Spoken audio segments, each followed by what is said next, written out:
এক লিওনেল মেসির কারণে রাতারাতি পাল্টে গেছে পুরো একটি ক্লাবের ভাগ্য। মাত্র 585 মিলিয়ন থেকে পরিণত হয়েছে বিলিয়নিয়ারে। অন্যদিকে রোনালদোর কারণে উল্টো বড় বিপাকে পড়েছে তার ক্লাব। মেসিকে নিয়ে মায়ামি হয়েছে ধন্য, রোনালদোর কারণে আল নাসের তখন নিঃস্ব। আর এখানেই পাওয়া যায় লিওনেল মেসির আসল পরিচয়। মেসির হাত ধরে তার ক্লাবের সাফল্য এবং রোনালদোর কারণে আল নাসেরের বাজে পরিস্থিতি নিয়ে বাকিটা জানবো রিপোর্টে। ক্রিস্টিয়ানো রোনালদো ও লিওনেল মেসির পার্থক্যটা বোধহয় এখানেই। একদিকে যখন মেসির কারণে তার ক্লাব দিন দিন বিশ্বের অন্যতম ধনী ক্লাবে পরিণত হচ্ছে, সেখানে রোনালদোকে বেতন দিতে গিয়ে উল্টো কোটি কোটি টাকা লোকসানের মুখে পড়তে যাচ্ছে সৌদি আরবের শীর্ষ ক্লাব আল নাসের। দিন শেষে এমন তথ্যগুলোই বলে দেয় মেসি বুড়ো হয়ে গেলেও বিশ্ব ফুটবলে কতখানি দাপট দেখাচ্ছেন, বিপরীতে ক্রমেই পিছিয়ে পড়ছেন রোনালদো।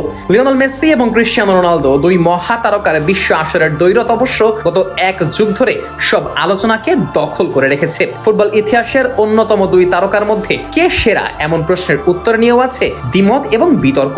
সেই সবকে একপাশে রেখে সাফল্যের বিবেচনায় লিওনেল মেসি পৌঁছে গেছেন অনন্য উচ্চতায়। ব্যক্তিগত কিংবা দলগত দুদিক থেকে কারি কারি অর্জন তার পক্ষে সাক্ষী দিচ্ছে। একসময় একসঙ্গে স্প্যানিশ লিগে মাঠ মাতালেও আজ দুই মহাতারকা আছেন দুই মহাদেশে। মেসি খেলছেন আমেরিকার মায়ামিতে, অন্যদিকে রোনালদো আছেন এশিয়ার দেশ সৌদি আরবের ক্লাব আল নাসেরে। আর তাদের দুজনেরই সেই ক্লাব অবস্থা নিয়ে সম্প্রতি আরো একবার নতুন আলোচনা তৈরি হয়েছে। লিওনেল মেসি ইন্টার মায়ামিতে যোগ দেওয়ার আগে তেমন ভাবে কেউই চিনত না MLS এর ক্লাবটিকে। তাদের মার্কেট ভ্যালু ছিল তলানির দিকে, কিন্তু একজন মেসি রীতিমতো সেই গ্রাফকে টেনে নিয়ে গেছেন অনন্য উচ্চতায়। মেসি যখন মায়ামির জার্সি পরে প্রথম মাঠে নামেন, তখন ক্লাবের দাম ছিল কেবল $585 মিলিয়ন।